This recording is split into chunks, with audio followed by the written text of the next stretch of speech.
وزیر اعظم عمران خان اتحادیوں کو منانے لاہور پہنچ گئے۔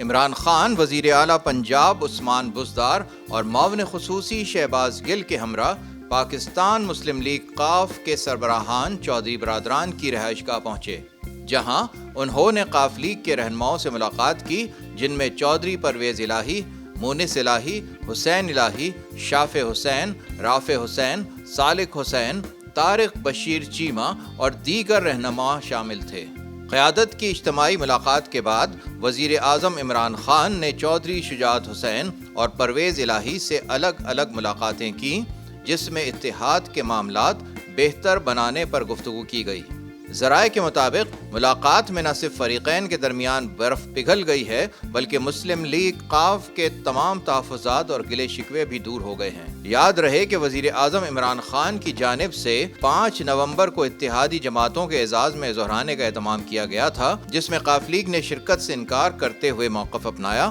کہ وزیر اعظم عمران خان نے 2 سال تک پوچھا نہیں، تحفظات کا ازالہ نہیں کیا، مشاورت میں شریک نہیں کیا، کسی فیصلے پر اعتماد میں نہیں لیا، چودھری شجاعت بیمار رہے اور وزیر اعظم عمران خان نے رابطہ بھی نہیں کیا۔ وہ لاہور آتے ہیں تو ق لیگ کو کسی معاملے میں اعتماد میں نہیں لیتے، اب کھانے پر ہم کیوں جائیں؟